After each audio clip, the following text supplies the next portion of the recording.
Namaskara everyone. I am Prabha Krishna, one of the storytellers of this time Navaratri Kathotsava. Welcome everyone to this 10 days of Kathotsava. And this time the topic is Bhagavata Mahapurana. So it's a huge ocean. So we have selected some very beautiful, unique stories so that there is a beautiful flow in these 10 days. And by the 10th day, I'm sure all of you would be immersed in the glory of Narayana and absolutely devoted and in a bhakti mode itself. So that is the purpose as well as the vision of this Navaratri Kathotsava to shift the mode uh, right now, whatever mode you are in, to shift the mode to bhakti. So we storytellers, four of us, would try our best to ensure that we make the sessions as interesting as possible. So to begin with, let's all first be centered, because you all would have traveled or sat and did some miscellaneous work. So it's important to be first centered, be with ourselves, be connected to with ourselves, so that we are able to hear and listen and absorb the stories which is going to be narrated by the storyteller today. Okay, so let's all sit comfortably. Keep your back straight, all of you kids, adults, seniors, everyone. Try to keep your back straight. Roll your shoulders back and collapse it. Allow yourself to settle down and keep your eyes closed with a beautiful smile. Think of Krishna, think of Narayana, and close your eyes. The moment you close your eyes, just observe yourself first. Feel your body connected to the ground or to your chair or to your sofa. How's your chest level? How's your back, your spine? How's your forehead, smooth cheeks with a beautiful smile?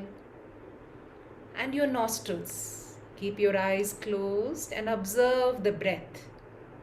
Rarely we sit and observe our breath, isn't it? So now we are going to observe your breath for some time.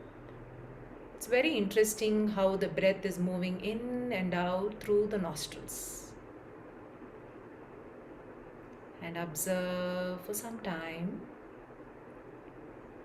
And as you keep observing, you would find yourself settling down.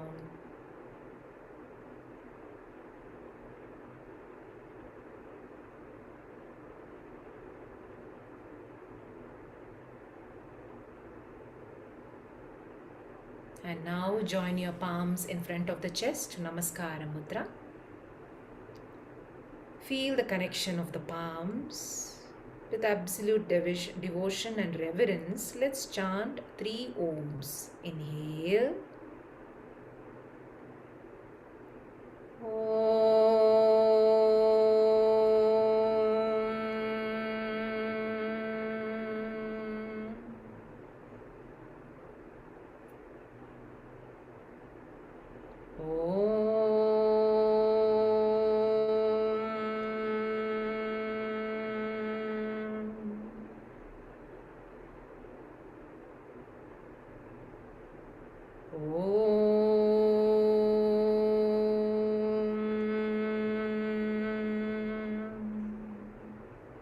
Sahana vavatu sahanau bhunaktu sahaviryam karavavahai tejasvinavaditamastu ma vidvishavahai. Om Shanti Shanti Shanti. Hari Om. Shri Gurubhyo Namaha. Hari Om. Shri Krishna Arpanamastu. Let's all bow down. Let's all bow to the divine consciousness, to the divine grace, for the divine grace to bless us. Slowly lift your head, blink your eyes open. Once again, welcome to all of you. Namaskara. I am Prabha Krishna, one of the storytellers of Yoga Bharati. I am also a yoga teacher, and actually all the storytellers are also yoga teachers of Yoga Bharati. And we have 4 storytellers this time, myself, then Balambika Raman, Aarti Krishna, and Ashwini Rao. So these are the 4 storytellers who would take chances to convey all the little different types of stories. So Bhagavata Mahapurana is like a string of beads, like a japamala, which praises Narayana. Narayana, his abode in Ananta.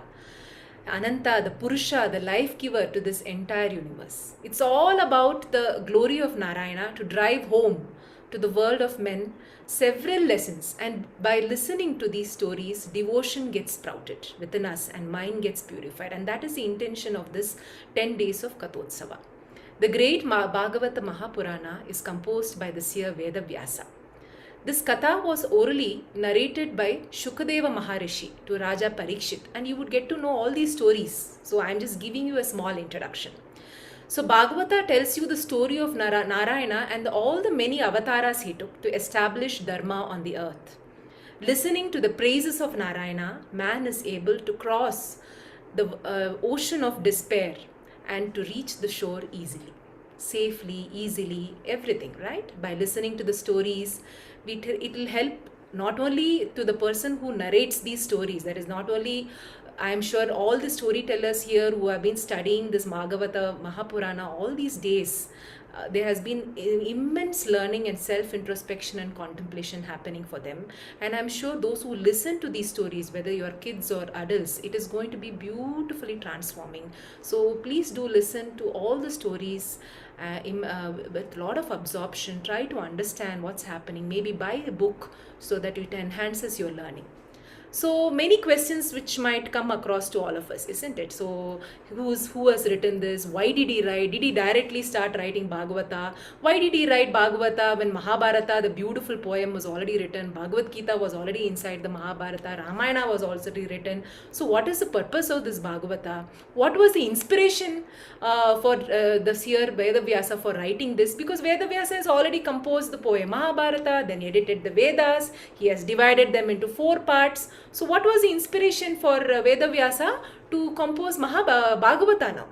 So, and to whom did he teach? So do you think that he had a computer or iPad or a mobile there, or or have a Kindle to publish the Bhagavata? No. So how did he teach?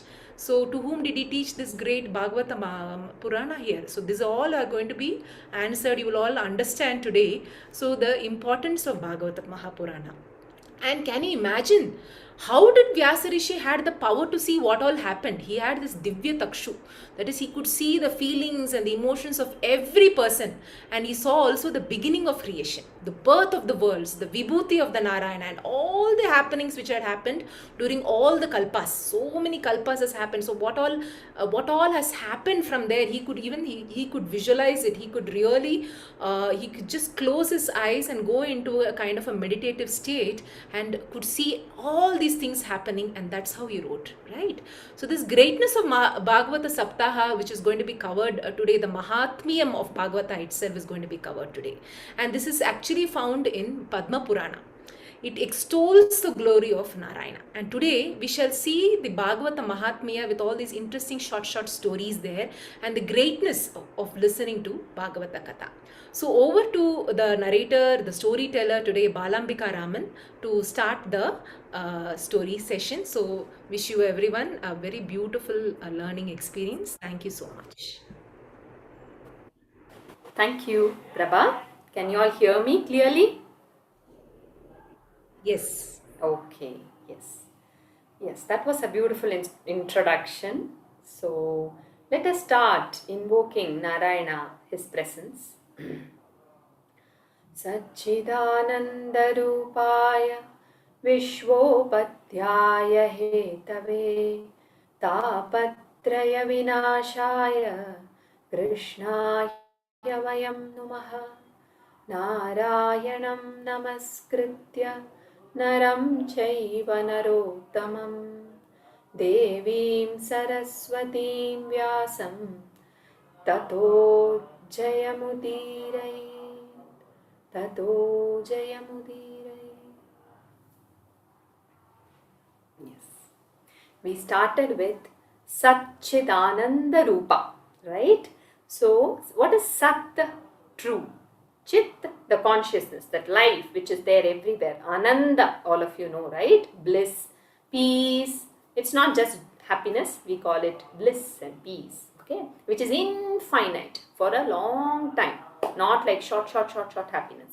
Ananda is, so Bhagavan is Sat, Chit, Ananda. Okay, these three we need to remember. This is what Bhagavan is. So this Bhagavan is called Narayana in Bhagavata Purana. So whenever I say Bhagavan, it is Narayana as we go through the Bhagavata Purana. Yes. So this Satchidananda Rupa, the form that he has taken in Bhagavata Purana is our favorite Bhagavan Krishna. Yeah. So we will actually see through all the Leelas, Avataras of Bhagavan. Okay. But okay, it says, this shloka says Satchidananda Rupa, and to that God, let me prostrate, let me do my namaskaram. Okay, why should we prostrate, right? We need to know who is this God. We keep saying, okay, God is there, He is the creator, sustainer. But we need to have that love to Him, no? To do namaskara. We'd go do namaskara to our parents, to our dear elders at home. We love them so much. But Bhagwan, I don't know Him so much, right? Many times we have this question.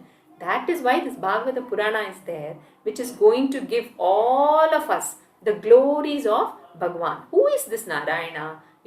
What are his kathas and leelas? Bhagavata means Bhagwan's katha. Bhagavata means Bhagwan's leela. Bhagavata, Bhagwan's avatara. Bhagavata, all that belongs to Bhagwan, which is this entire manifestation. It's called Vibhuti. Yeah, Bhagavata, about his nature, about his qualities, his compassion. Bhagavata, about his bhaktas. Okay, so many stories are there in this. So Bhagavata is all about that. Just to split that word, okay, Bhagavata. So Bha, you would have heard Prabha, you heard Prabha auntie talking, right? Bha means Bhaskara. So Bha means light, okay, in Sanskrit. So we will see lot of Sanskrit also as we go. Bha, then Ga is to go. Maybe English go came from ga only. You say gachati, right, in Sanskrit. So ga is to go. So bha, ga, bata is boat. Yeah. So the boat that takes us to light. That's what this means.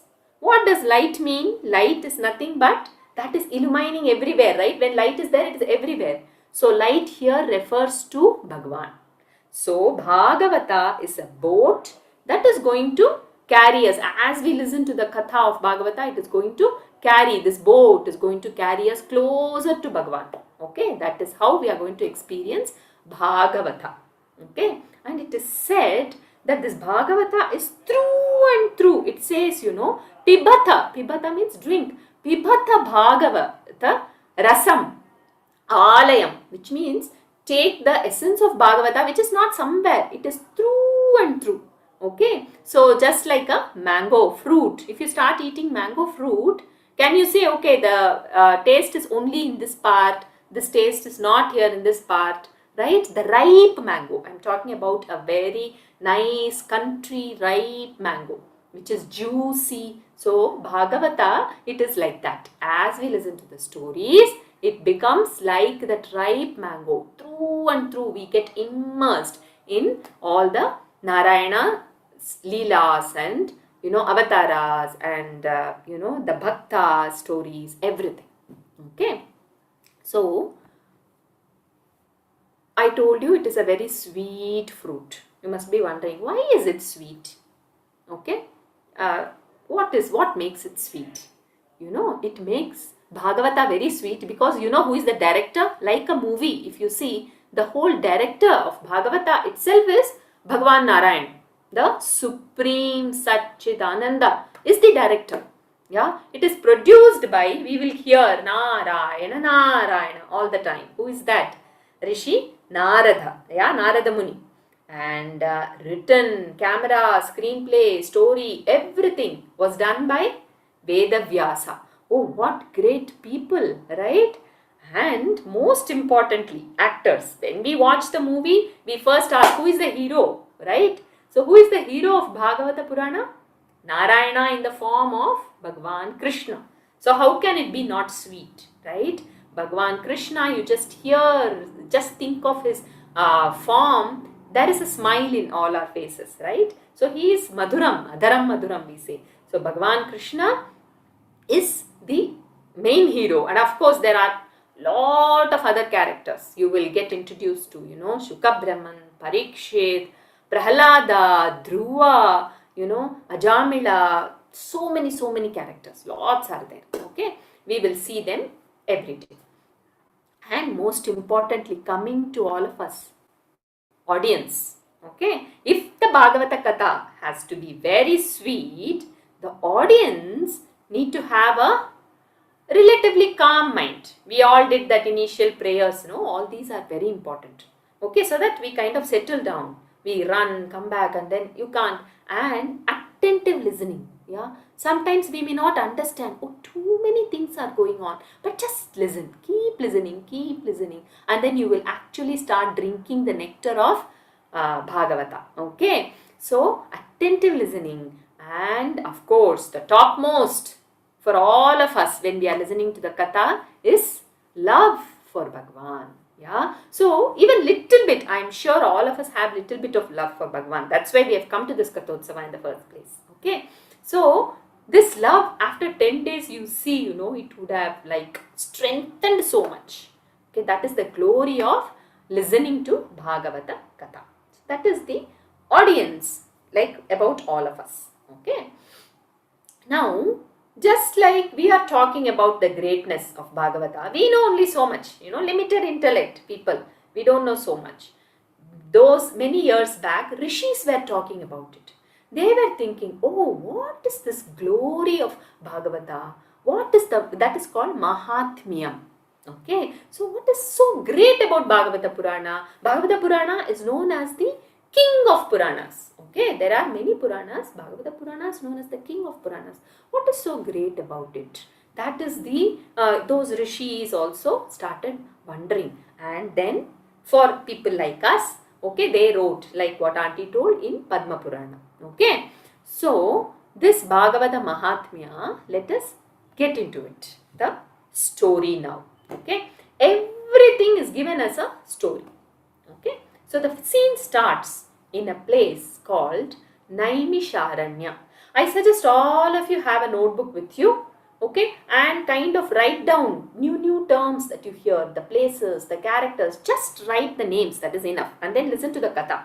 Later on, you can again think about it, reflect on that and listen to the katha again, okay. So, the place starts, the scene, the opening scene, okay, in Bhagavata Mahatmya is Naimisharanya. In Naimisharanya, even today it is there, okay, in Lucknow somewhere. So, Naimisharanya, there were many rishis, okay, 88,000 rishis. They were performing yajna, okay. Yajna you all would have seen, right, where, we sacrifice certain things, okay, for the welfare or for higher good, okay. So, these rishis were performing yajna, okay, and why were they performing yajna? It was the start of Kali Yuga. Okay, you will know more about Kali Yuga tomorrow. Okay, what are the features of it and all that. We all are in Kali Yuga according to Indian time system. So, this Kali Yuga, beginning of that is when, the Mahabharata war and all got over, and then, people were coming back to, the normalcy and all that, and then Kali Yuga had started. So, all the rishis together were performing the yajna. And the head of the rishis is called Shaunaka. You will hear these names, okay, then and there. Shaunaka Rishi, okay, he was there, and then they used to have break times, like, after lunch, little bit break time. And during break time, they wouldn't sleep. They wouldn't, go about. They didn't have mobile to do WhatsApp and all that. What would they do during break time? They would listen to the Bhagavata Kathas. Okay, they would talk about Bhagwan's qualities, Bhagwan's avataras, Bhagwan's leelas, all that. Okay, So during break time, they all were sitting around, and at that time, everything comes right on time, right? There is entry of another great Rishi. He is called Suta Rishi. Okay, so this Suta Rishi comes. He enters the Naimisharanya scene now.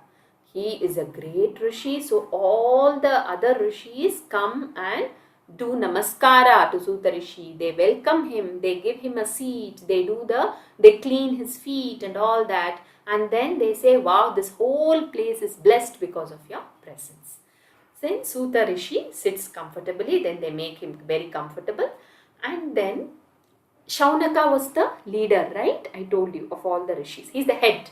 So Shaunaka comes and says, oh, you have come right on time. We all were discussing about Bhagavad Katha, the Leela and all that. Can you please also, tell us the different kathas of Bhagavan? Okay, that is what Suta Rishi, Shaunaka Rishi asks Suta Rishi. Okay. Then what happens is, slowly, Shaunaka Rishi asks Suta Rishi a question. He says, O Rishi, we all are actually doing this yajna to kind of bring in positivity into the Kali Yuga people.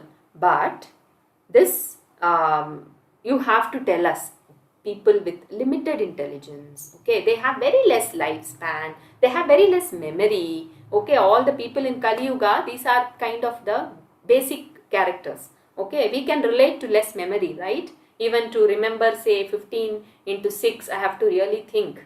Okay, the memory is very less for all of us. So, this less memory, everything, these people, what to do? How do we make them turn to God?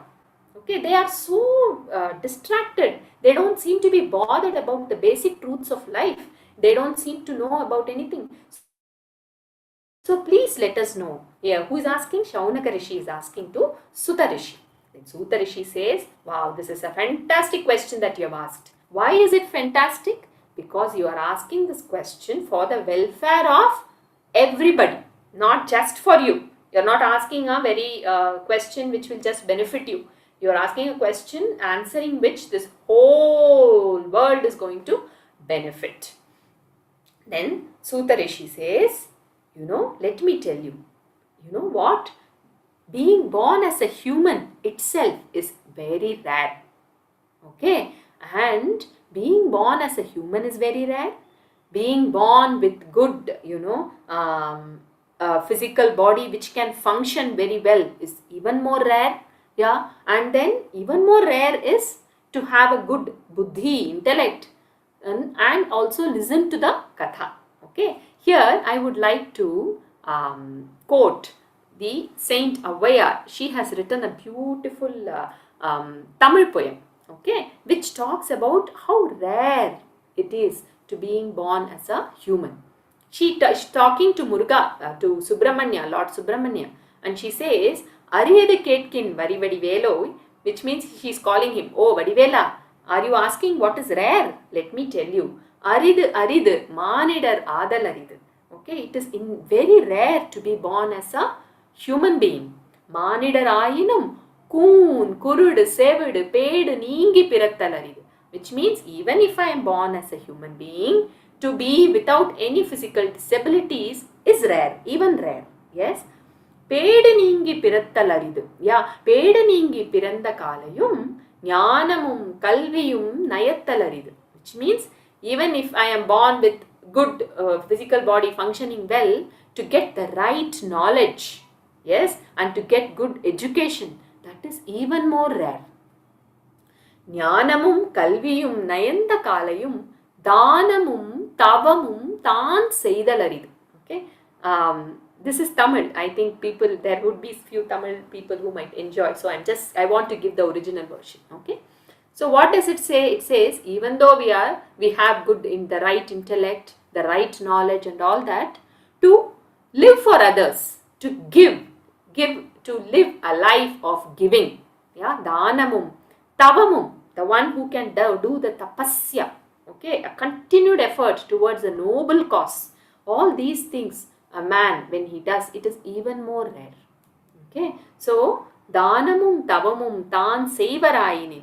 If a human being who is born with good, physical body, which is functioning very well, and who is has good intellect, who has the right intelligence and the right knowledge, who all these things are even more rare. The rarest is indeed a blessing. The rarest is someone who actually lives a life of giving and does tapasya. Okay, so for that, for such a rare human being, Vanavar Nadu Vali Thirandidume, which means for such rare being, heaven, doors of heaven is always open. Okay, the Saint Avayar says this beautiful thing. So the same way, actually the same thing, actually Sutta Muni tells it to Shaunaka. He says it is even rare, and now that you are asking me this katha, yes, Bhagavat Katha, I will tell you, and because just by listening to the Bhagavat Katha itself is a tapasya. Okay, with patience, with all our energies in listening and for getting that nectar out of the Bhagavad Katha itself is a tapasya. And if you are ready to do it, indeed you are a rare being and a blessed soul. I am ready to tell you. Okay, so Sutta says, I will tell you. You know what? The very first time Bhagavata Purana Katha, I will call it as Bhagavat Katha. Okay, so the very first time Bhagavat Katha, he says, I will tell you the Bhagavat Katha that was told by Sanata Kumaras to Narada Rishi. You all know Sanata Kumaras. Sanata Kumaras are the Manasa Putra of Brahma. Narada is also a Putra of Brahma only. Okay, so these two are brothers actually. So Narada Rishi, Sanata Kumara had actually done a Bhagavata saptaha for Narada Rishi. They had told the kathas of Bhagavata. Now I've been telling katha, right? I never told story. Yeah, we all know what a story is. Story is something that is entertaining. Yeah, that gives us at that time, we forget everything and we enjoy. But katha is even more effective. What is katha? Katha means it actually gives us gives us knowledge about something, okay, which we take from that, and it is extremely joyful. Okay, while listening the katha, we are very joyful, and even after that, as we ponder over the knowledge that we have got, okay, that makes us joyful. So katha, that's why we don't say Ram story, we say Ram katha, we say Krishna katha, Devi katha, right? Mahabharata katha. So katha has a very special meaning. Okay, so this Sanata Kumaras, all of them, right? Sanakadi, we say, right? Sanaka, Nandana, Sanatana, Sanata Kumara. All of them had told these Bhagavata Kathas to Narada Rishi. Okay, so now Sutta Muni says, I will tell you. Okay, first, even before starting the Bhagavata Purana stories, you should know the greatness of listening to Bhagavata Katha. So, I will first tell you, this Bhagavata Katha was told by Sanata Kumaras to Narada.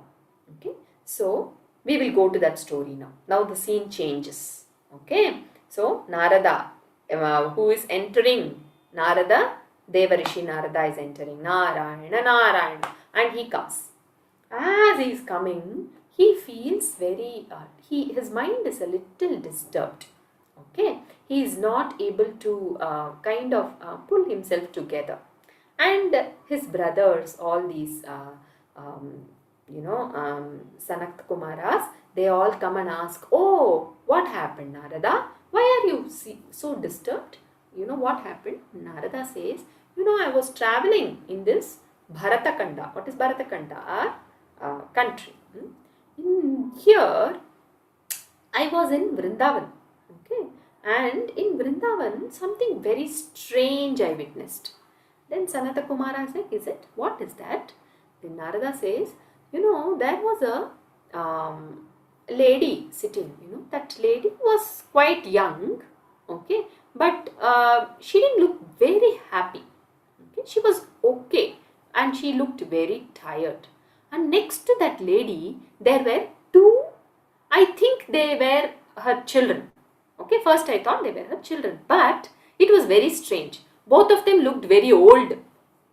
Okay, is it possible that the children look much older than the mother? But there they were looking like that.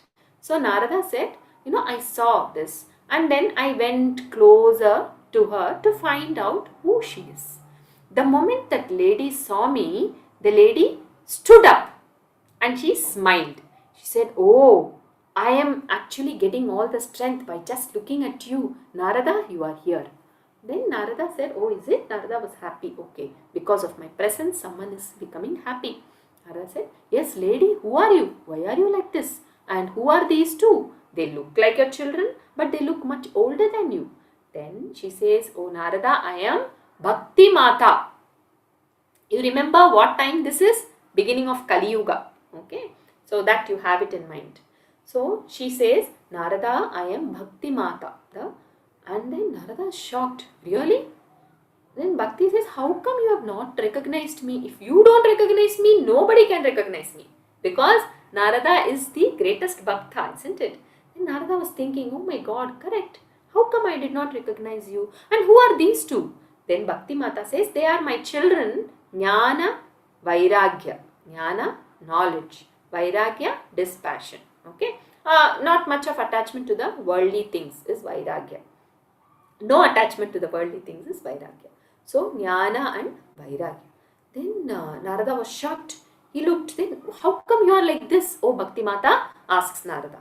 Bhakti Mata says, I traveled this whole country. I started from South India and I, traveled across the coast and I came everywhere.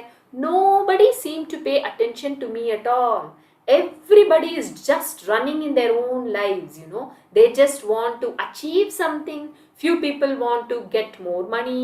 Few people want to strengthen their career. Few people want to, just relax and do nothing. People who have lot of money, they want to do nothing at all. They don't want to do any hard work and they are just there. And few people, they just learn something and they just, nobody is paying any attention to me at all.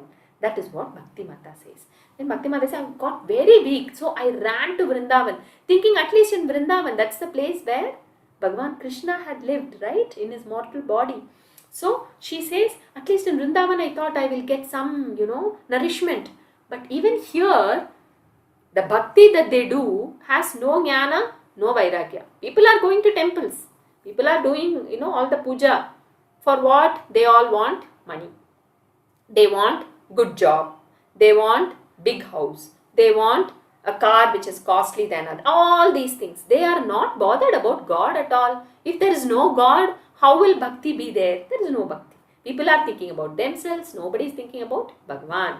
So Bhakti says, she is literally, kind of crying to Narada. She says, "Do something. Only you can do something. And save these people of Kali Yuga." Then Narada says, okay, definitely, yes. Now that you have seen me, you look much better.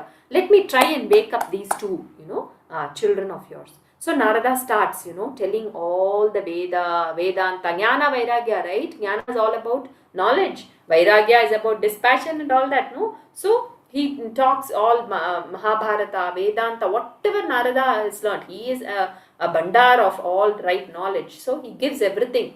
But Jnana and Vairagya are sleeping. And they are listening to whatever Narada is saying. They just have absolute no nourishment. Okay, if you are feeling so tired, you cannot wake up, right? So Jnana Vairagya, nobody bothers, right, to get that. So they are sleeping. And slowly, as Narada, some few words are going through their ears, they just wake their eyes and see again, they go back to sleep. And Narada couldn't do anything. He got tired of telling all this. And that is how Narada was disturbed and he comes to meet the Sanata Kumaras. Okay, then Sanata Kumara, like you all patiently listened to this whole story of what Narada narrated. And then Sanata Kumara, they tell, "Okay, you know what, Narada? I know what you have to do. We have to actually conduct Bhagavata katha, Bhagavata saptaha, where the kathas of Lord, the glories of Bhagavan are told. If you tell that, Bhakti will become happy. Once Bhakti is happy, her children, right? She knows how to nourish them. Mother knows how to nourish the children. So automatically, Jnana and Vairagya will also come along." Then Narada said, yes, that's a wonderful idea. But I have a doubt, my dear brothers, says Narada. Then Sanat Kumar asked, what is your doubt? Narada says, I told them Mahabharata. I told them, all the Veda, Vedanta, and Bhagavatam is nothing but, the essence of Veda only, right? They say it is the fruit of a tree called Veda. So, what difference will it make? Sanata Kumara says, come on, Narada, have you forgotten? Many years back, how did you inspire Veda Vyasa to write Bhagavata? Then Narada says, oh yeah, I remember. Now we are getting into the memories of Narada. Okay, so Narada is remembering that story where Veda Vyasa was sitting in the banks of Saraswati river. Okay, so this is a story inside the story now. Okay, so we are getting into the memories. Imagine Narada is sitting now thinking, remembering how he inspired Vedavyasa, how Vedavyasa started to write the Bhagavata Purana, right? So story katha from Bhagavata Purana, Sanata Kumara is saying you have to tell so that Bhakti will become strong. So Narada is now thinking, okay, let me now remember Vedavyasa Rishi was sitting along the Saraswati river. It was very peaceful. Even today Saraswati river is there. It is in the Gupta Rupa, they say, secret. It is flowing under Ganga and Brahmaputra. So this, but Vedavyasa again was disturbed, just like how Narada was at that time. Now Vedavyasa was disturbed. He was not feeling a sense of fulfillment at all. It's like, oh my God, what is this? Something is happening. I'm feeling so restless. Then sage Narada comes. He says, what happened? Why are you you look so disturbed? Vedavyasa says, oh, please come, Narada, please take your seat, and then he prostrates to Narada, and then Vedavyasa says, you know, right? You know everything, everybody's mind. Read my mind and tell me what is it that is disturbing me, what I need to do. Okay. Then Narada looks into Vedavyasa's mind and he understands. Narada says, you have written you have compiled the 4 Vedas, right? You have written the great Itihasa, Mahabharata, all the Upanishads you have put together, okay, so that the next generations, all of them will benefit. But yet you are not feeling fulfilled. Vedavyasa says, yes, that is where I am. I don't know what I have missed. Then I think, my birth is still not fulfilled for whatever I have come. Then Narada says, yes. Because in the rest of the things, you have talked so much about, how to lead a good life. What is dharma, artha, kama, moksha, all the purusharthas you talked about. You talked about, the how to lead basically a peaceful life. All that you talked about. But you never talked about love for God. Yeah, Bhagwan, in every other thing it is all there. How to be successful in the world is also there.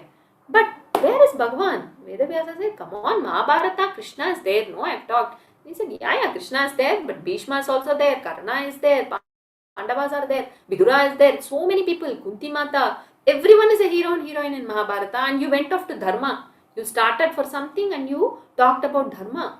Okay, people don't get that Bhakti Bhava. So you have to write something listening which people will get that Bhakti Bhava.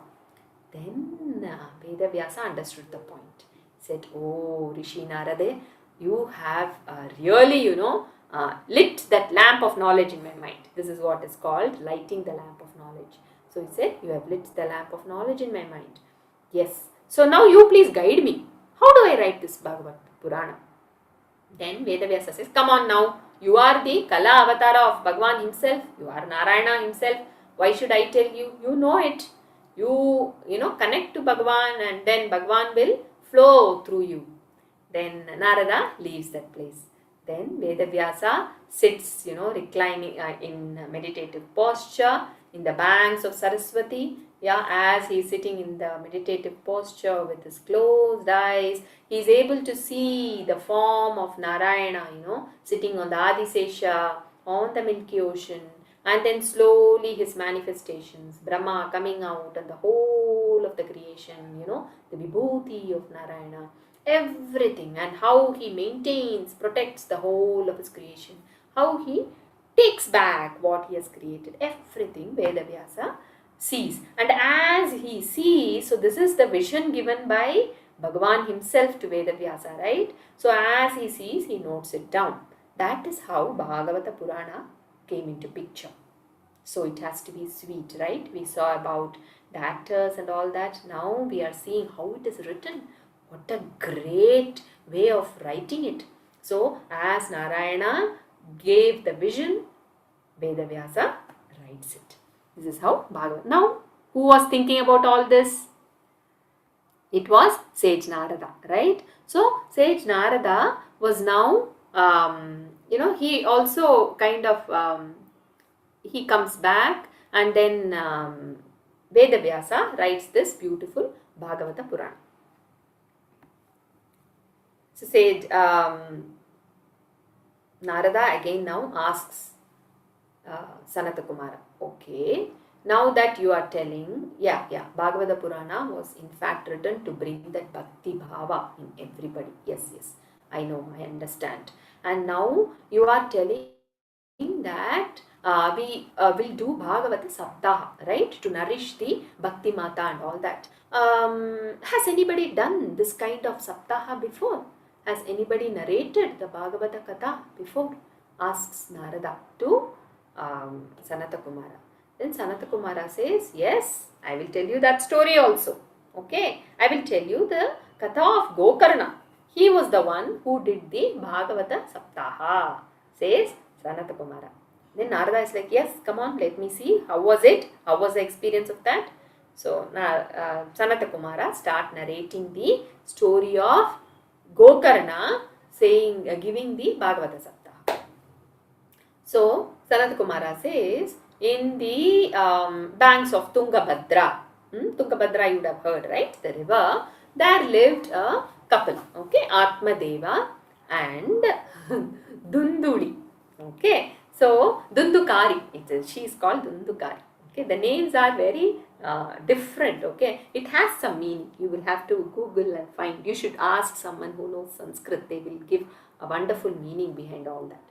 So Atmadeva and Dundukari was his wife. They were living in the banks of Tungabhadra. There was a small village. And Atmadeva was a simple Brahmin Prohit who was, doing all the, who was chanting the Vedas and all that. And they were living happily only. But this Dundukari, she was a very, she had no interest in thinking about Bhagavan. She was very beautiful. Okay, so she always paid her all the attention to dress herself up, and to go out, make friends, go out and then, talk about other people, that's called gossip, right? So talk about other people all the time, and she was least interested in knowing about, wow, who am I, who is God, nothing like that. But Atmadeva was just the opposite, her husband, okay? He was always in the meditative state, thinking about Bhagavan and all that. So many years had passed after their marriage, but they did not have any children. Atmadeva was a little concerned. He wanted a child. So he asks his Guru, "Oh Guru, please bless me so that I get a child." The Guru says, see, if somebody is not getting a child, it is Bhagavan's will. There is a reason for that. So don't ask, don't go against his will. Then Atmadeva says, no, I really want, I really feel like I want a son. Okay, I want to bring him up, with all my love to him. Then the Guru says, what can I do? If you want, okay, I will give one fruit. Okay, he says, I'll give this fruit. You go and give this fruit to your wife today. Okay, in another 3 months, okay, she will become pregnant, and then in another, after she eats, and then after that, you will get a child. Then Atmadeva was very happy. He goes and gives this fruit to his wife and says, hey, this is what is being blessed by my Guru. Eat this. Okay, and then we will get a child. Then Dundukari, she was a little scared of her husband actually. Okay, so she said, okay. And then she took the fruit and then she said, I will eat it. And then Atmadeva went off. He went somewhere to, finish his duties and all that. This Dundukari looked at the fruit. She did not want to eat it because she did not want children. She was so attached to her beauty, right? She thought, oh, if I get my one child and all that, I can't carry child. That is so difficult. And taking care of child is even more difficult. Okay, but I can't definitely carry in my stomach. My beauty will go away. All that she thought. And then she was thinking what to do now, but my husband has given me this. Then Dundukari's sister comes. Okay, so she comes and then she says, what happened, my dear sister? She is also similar to Dundukari only. Dundukari says, this is what happened. Then she says, okay, don't worry. I see, actually, I am carrying a child. But what to do? The child has come to me. But I don't want to bring up this child and all. So, what we will do, after 9 months, I will give this child to you. And I will tell my husband that my child is gone. Okay, see the kind of, so Dundukari was like, okay, but what to do with this fruit? Give it to that cow, no? As if by eating fruit you will get pregnant. All these nonsense, something they say. It's all rubbish. Don't believe all that. Go and give that to the cow. So this Dundukari went and gave that mango to the cow. And Dundukari's sister, after she was kind of pretending that she was pregnant and all that, and after 9 months, sister's child came to her. Okay, and then Atmadeva was very happy looking at the child, and the same after 9 months, after the cow had eaten the mango, the cow delivered. The cow did not deliver a calf, the cow delivered a baby boy. Okay, so that boy's name is Gokarna. Okay, that boy had Karna like Go. Karna means ears. Go means cow. So Gokarna. That's why he was called Gokarna. And he also started living in the same house. Okay, but Dundukari,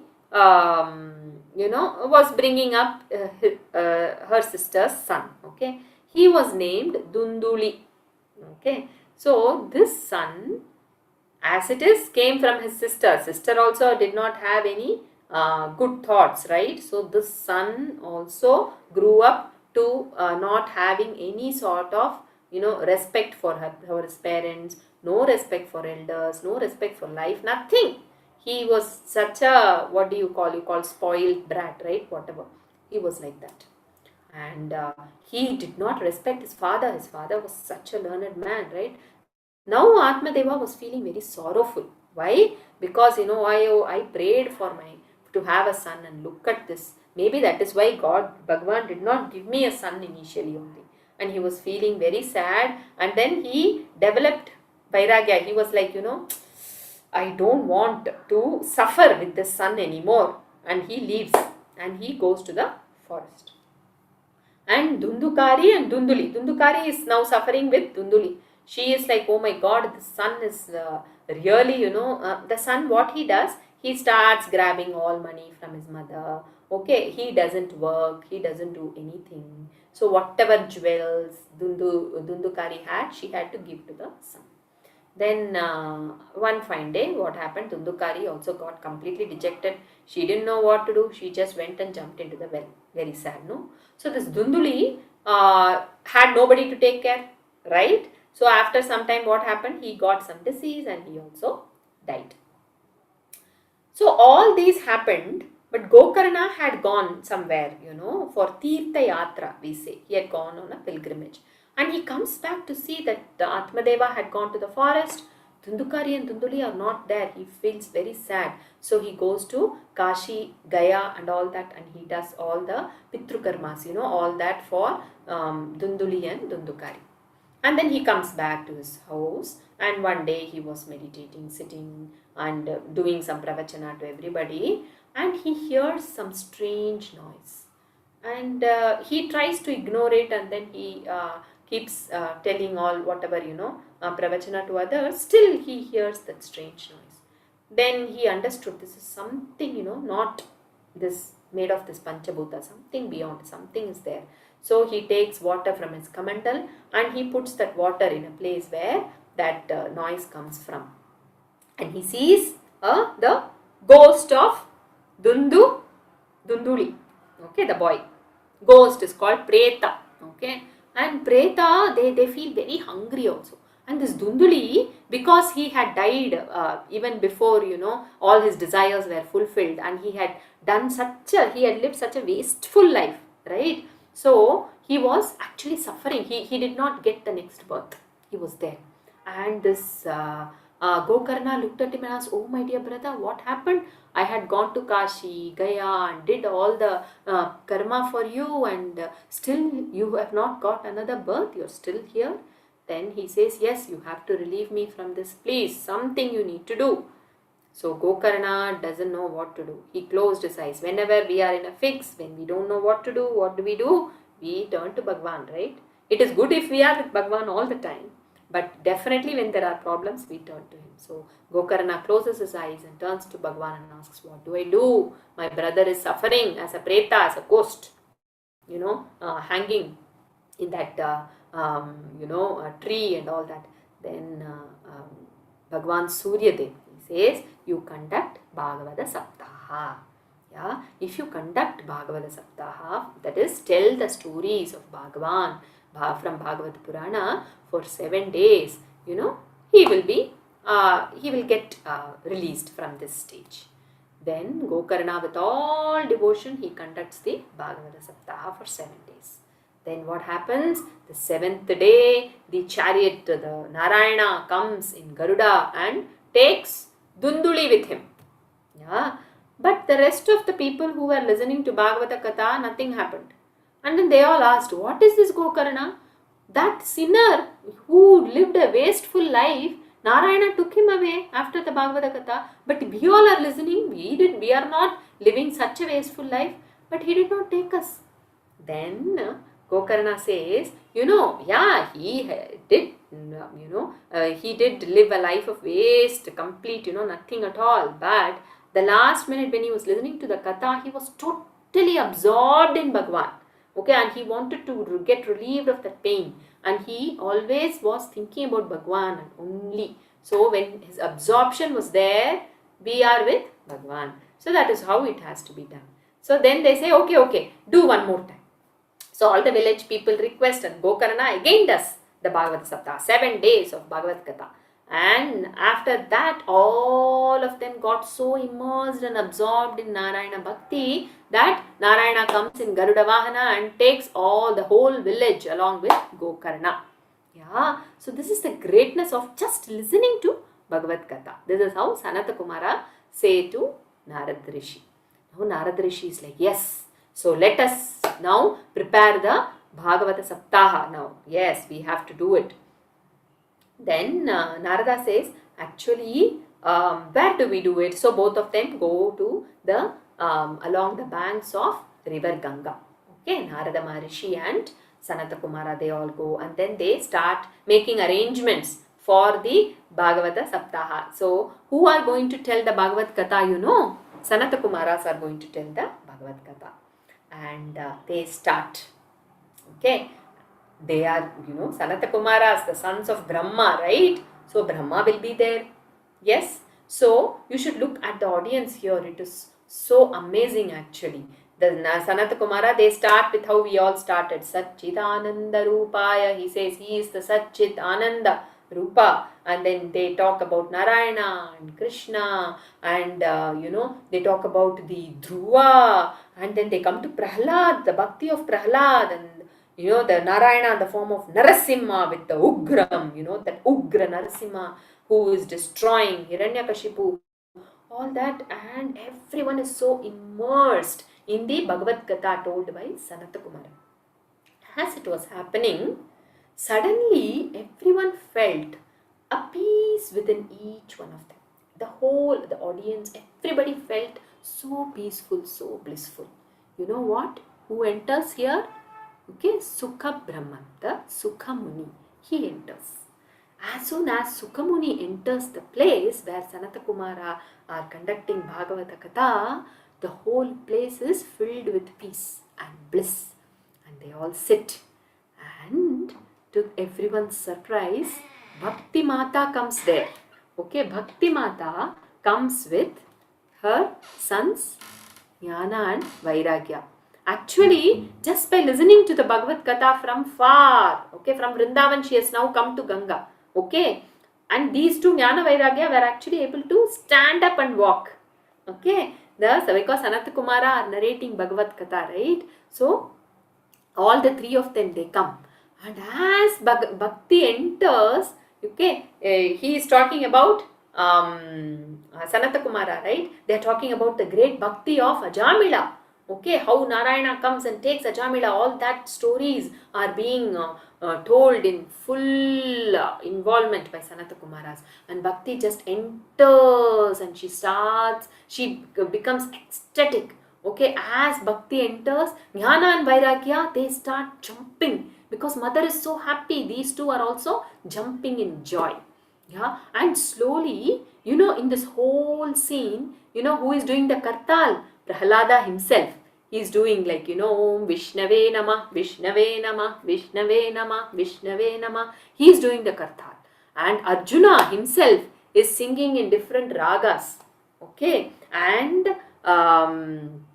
Mridangam, who plays? Indra. Indradev is playing the Mridangam. Uddhava, you will hear more about Uddhava the following days. Uddhava is playing the cymbals, the, thala, another thala instrument.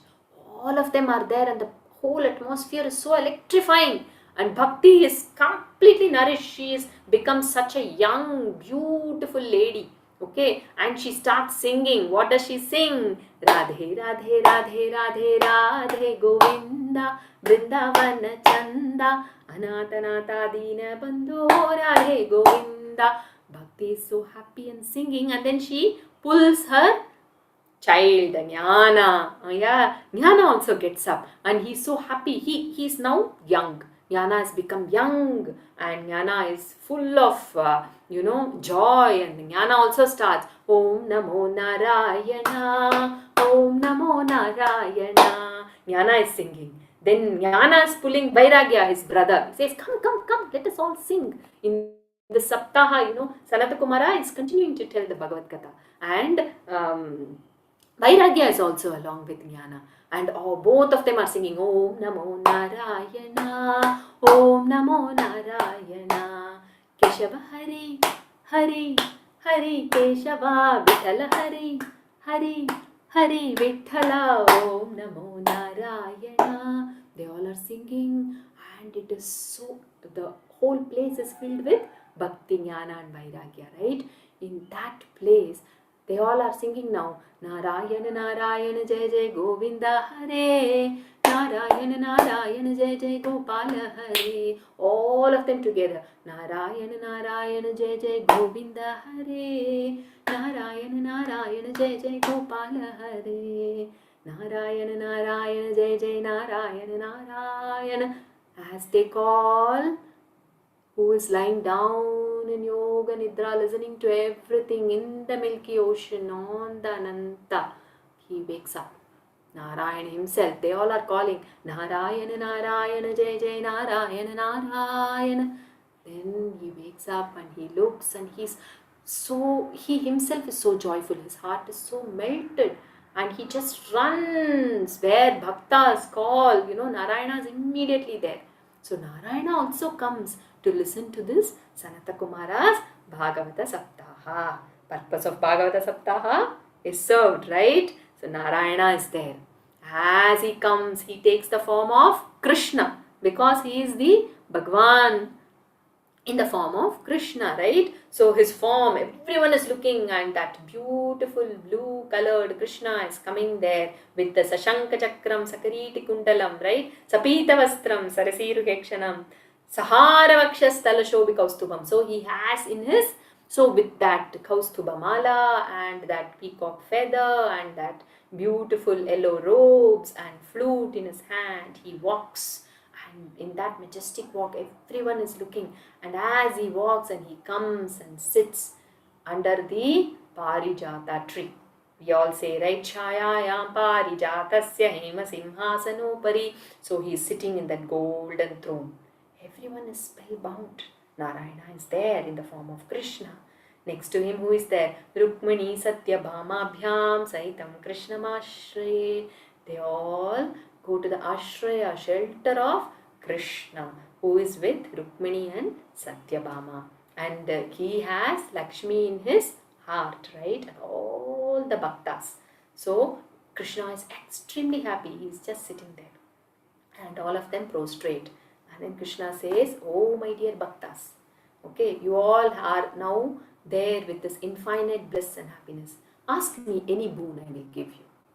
Okay, look at these bhaktas. Once you become a bhakta, there is absolute no selfish desire. These bhaktas says, just like how you have come here to listen to the Bhagavata Katha, wherever Bhagavata Katha happens, you have to go.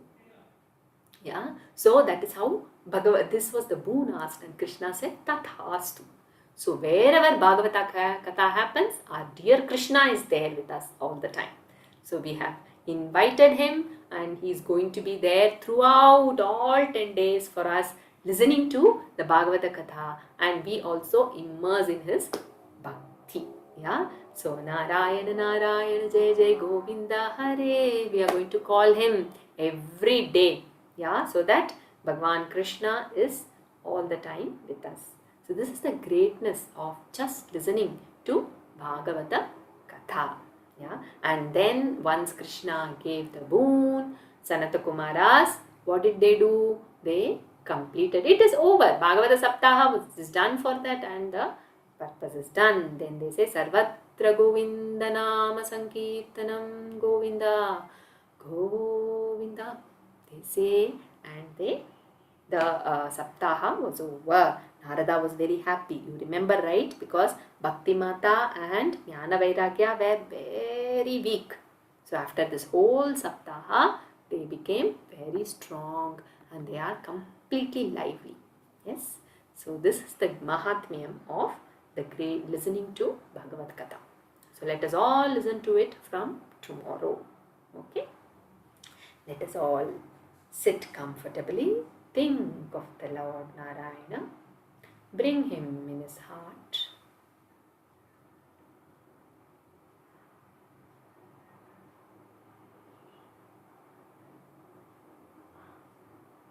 Close your eyes. When you close your eyes, you move your attention from the outer world to Narayana, who is the Sat, Chit in you, Ananda. Hare Ram, Hare Rama, Rama Ram, Hare Hare, Hare Krishna, Krishna Krishna, Hare Hare, Hare Rama, Rama Rama, Hare Hare, Hare Krishna, Krishna Krishna, Hare Hare. Loka samastha sukhino bhavantu. Loka samastha sukhino bhavantu. Loka samastha sukhino bhavantu. Rub both your palms. Make a cup of your palms. Place it over your eyes. Bring the palms down. Look at your palms and very slowly and gently blink open your eyes with a smile. Thank you so much. See you all tomorrow as we dive into the